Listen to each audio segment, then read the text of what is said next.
मैं आप लोग के साथ एक गेम खेलने लगी हूँ। इसमें मैं आपसे सवाल करूँगी, कुछ ऑप्शंस दूंगी, आप लोगों ने उस ऑप्शन में से कोई एक ऑप्शन ज़रूर पिक करनी है। ये गेम का रूल है, डरना नहीं है, घबराना नहीं है, और ये दिमाग में रहे कि आपने बोलना तो सच ही है। ठीक है जी? ठीक। आपसे सबसे पहले जी।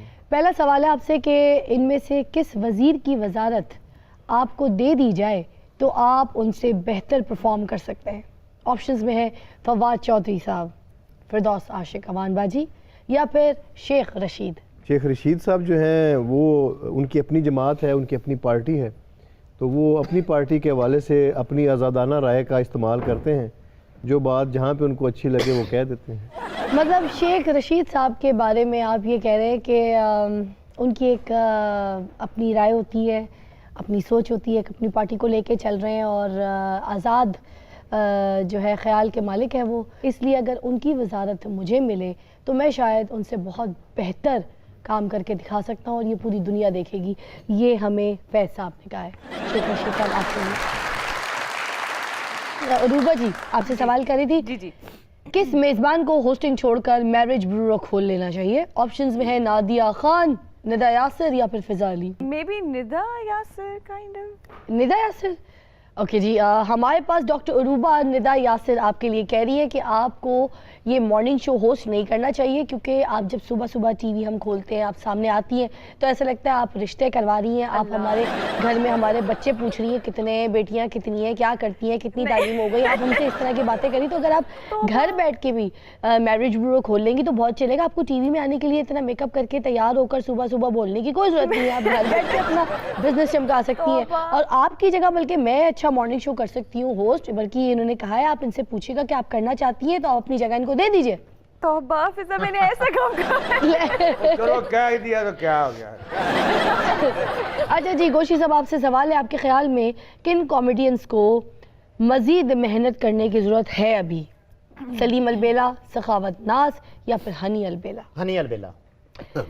ओके जी, गोशी टू हनी अलबेला भाई, मेरे बड़े प्यारे मोअज़्ज़िज़ दोस्त, आपके लिए कह रहे हैं कि आपको बहुत अभी सीखने का ज़रूरत है। आपको कॉमेडी नहीं आती, आपको समझ ही नहीं है, आपको पंच लाइन का नहीं पता, आपको जुगत मारनी नहीं आती, और जहाँ से आप सीख रहे हैं आपके उस्ताद भी आपकी तरह के हैं कि जिस तरह से जब उस्ताद को कुछ नहीं आता था तो शागिर्द को क्या आएगा। अच्छा ठीक है, ये कह देती हूँ, ये कह रहे हैं कि दादा पर दादा पर जा रही हैं, और ये कह रहे हैं कि अगर आप, हाँ ठीक है स्ट्रेट, ये कह रहे हैं दाना नहीं, इन्होंने कहा है कि डायरेक्ट मेरे पास आई है, मैं आपको तकड़ीर दाना सिखाता हूँ, आपको फिर देखे कितना काम मिलता है, मुझसे सीखे। इन्होंने कहा ठीक है, तबला बजाने तो पहले ना ਇਹੋ ਜਿਹੇ डब्बे ना पाउडर पाईदा। इनमें से कौन सा ऐसा सियासतदान है जिसे आप सबसे ज्यादा चुगलखोर सियासतदान समझते हैं? फैसल वाडा, फिरदौस आशिक अवान, डॉक्टर यास्मीन राशिद, या फिर जहांगीर तरीन? फैसल वाडा साहब को जो है ना वो थोड़ा एहतियात करनी चाहिए।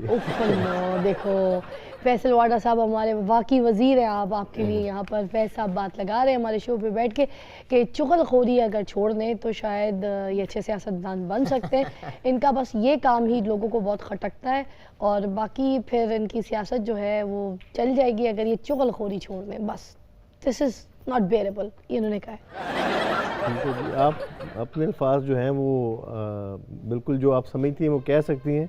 मैंने ये कहा है कि उनको ज़रा एहतियात से काम लेने की ज़रूरत है। हाँ, उनको एहतियात से काम लेने की ज़रूरत है। जब चुगलखोरी करे कि इसकी दूसरे को कानो कान खबर ना हो, ये भी कह रहे हैं। ठीक है, बिल्कुल क्या खेला यार। अरूबा, इनमें से कौन सी ऐसी मेज़बान है जिनको आप टीवी पे देखती हैं तो देखते के साथ ही चैनल ही बदल देती हैं? आप कहती हैं इनको तो मैं देख ही नहीं सकती, देखी नहीं जाती मुझसे ये औरतें। उनमें है सनम जंग, वीना मलिक, हदीका कियानी। जिसको नहीं देखूंगी, जिसको देखेंगी, कोई दो नाम ले ले जिनको आप नहीं देखेंगी, या जिनको आप देखेंगी दो नाम ले लें। सनम एंड हदीका कियानी।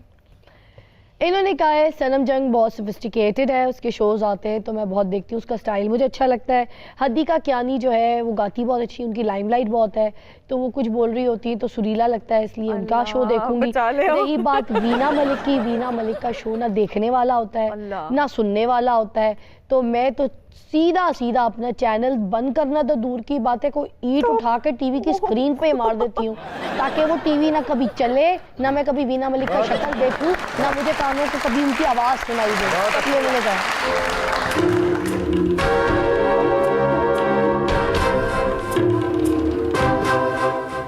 ਕਮੋਕਾ ਸਾਹਿਬ ਸਾਨੂੰ ਵੀ ਦਿਓ ਕੋਈ ਮੌਕਾ ਸਾਹਿਬ। ਆਪਣੇ ਪੀਐਮ ਨੂੰ ਸਮਝਾਓ ਕਿ ਮੇਰੀ ਧੀ ਦਾ ECL ਚੋਂ ਨਾ ਕੱਢ ਦਵੇ, ਨਹੀਂ ਤੇ ਫਿਰ ਮੈਂ ਸ਼ਬਾਦ ਨੂੰ ਭੇਜਾਂਗਾ, ਉਹ ਆਪੇ ਹੀ ਮਿੰਤਾਂ ਤਰਲੇ ਕਰਕੇ ਕਢਵਾ ਲੇਗਾ। अब दूसरा ऑप्शन ही बेहतर है, मेरा ख्याल यही ट्राई करो।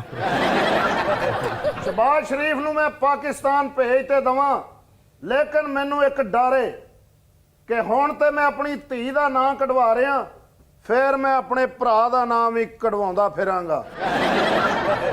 ਮੈਂ ਕਿ ਕੀ ਜ਼ਿੰਦਗੀ ਹੈ ਤੁਹਾਡੀ, ਜਦੋਂ ਤੁਸੀਂ ਇੱਥੇ ਹੁੰਦੇ ਹੋ ਤੇ ਬਾਹਰ ਨਹੀਂ ਜਾ ਸਕਦੇ, ਜਦੋਂ ਬਾਹਰ ਹੁੰਦੇ ਹੋ ਤੇ ਪਾਕਿਸਤਾਨ ਨਹੀਂ ਆ ਸਕਦੇ। ਓਏ ਦੱਸੋ ਇਸ ਮੁਸ਼ਕਲ ਚੋਂ ਸਾਨੂੰ ਕੌਣ ਕੱਢੇਗਾ? ਓਏ ਤੈਨੂੰ ਮੈਂ ਦੱਸਾਂਗਾ।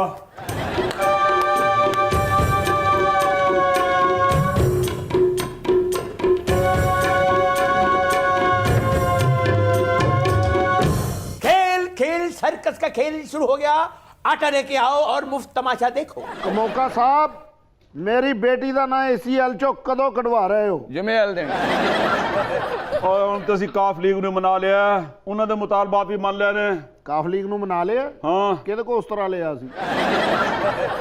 ਓਏ ਕੋਈ ਸ਼ੇਪ ਨਹੀਂ ਬਣਾਈ ਉਹਦੀ, ਮਨਾਇਆ ਉਹਨੂੰ।